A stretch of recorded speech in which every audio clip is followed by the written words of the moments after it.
Il y a des rumeurs autour de la corrida. Je vais te poser toutes ces questions, tu y réponds une bonne fois pour toutes. Vas-y. Bon, là, le taureau est excité par la couleur rouge.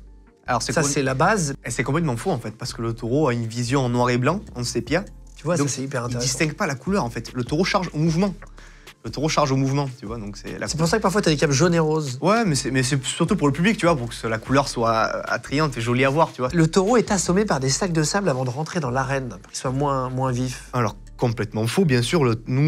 C'est de mon intérêt que le taureau soit en 100% de ses capacités physiques pour le combat. Plus énervé qu'assommé, finalement. Le taureau est pas énervé, le taureau est stressé, c'est normal, parce qu'on le met dans ce qu'on appelle un corral, tu vois, on le met dans un endroit où on le garde fermé avec une porte avant qu'il sorte. Le taureau est plutôt stressé, parce qu'il est énervé toute la journée, en fait.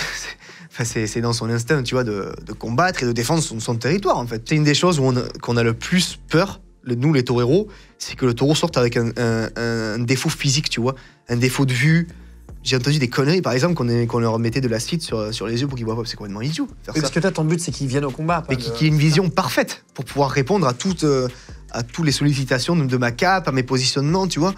Moi, quand je suis devant un taureau, je suis fixe sur ses yeux, en fait.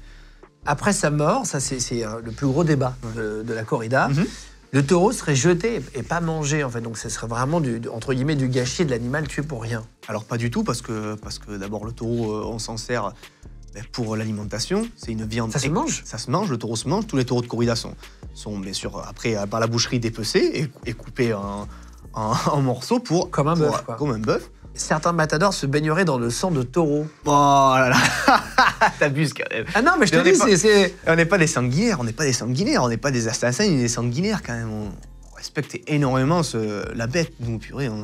Imagine, toi, être capable de donner ta vie pour un animal et pour un art. Imagine le respect profond que tu dois avoir pour cet être vivant, tu vois.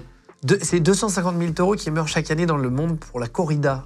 Selon PETA, j'ai vu dans les trucs. Ça, c'est à peu près ça. C'est faux, parce qu'entre l'Espagne et la France, c'est 27 000 taureaux qui meurent chaque année. En ce moment, il y a 170 000 taureaux qui vivent dans les... Qui en attente. En attente. Donc, s'il y en a 27 000 qui meurent, c'est à peu près 16%, tu vois, du cheptel. Oui. Donc, grâce à ces 16%, il y en a 85 autres pourcents qui continuent à vivre grâce à ces taureaux qui sont morts pendant les arènes, tu vois. Un taureau perdrait entre 10 et 20% de son sang pendant une corrida. Je te donne les chiffres aussi, tu me dis si c'est à peu près ça, c'est pour imaginer, pour comprendre. Entre 10 et 20% de son sang, non, je pense que ça prend beaucoup moins. Le taureau est pas handicapé mortellement, parce que d'ailleurs, les taureaux qu'on gracie, ils rentrent dans le tauril, on les soigne, on coud leurs plaies, et ils retournent après vivre jusqu'à la fin de leur temps. Donc ce sont jamais des plaies qui vont tuer le taureau, qui vont vraiment l'endommager sévèrement, tu vois. Et les enfants s'entraîneraient en fait dans les écoles sur des veaux ou sur d'autres animaux pour les stockades. C'est comme ça qu'on dit, les stockades, c'est ça? Oui, les stockades. Pour tuer, c'est le moment où on tue. Est-ce que vous entraînez sur d'autres animaux ou vous entraînez directement sur des taureaux? Non, sur des taureaux, mais sur des taureaux plus jeunes, tu vois, moins forts. À partir de 2 ans, on peut commencer à tuer les taureaux, mais à 2 ans, ils font déjà 300 kilos, tu vois. C'est déjà des belles bêtes qui sont capables, en mesure de se défendre, tu vois, et de te mettre une sacrée rouste.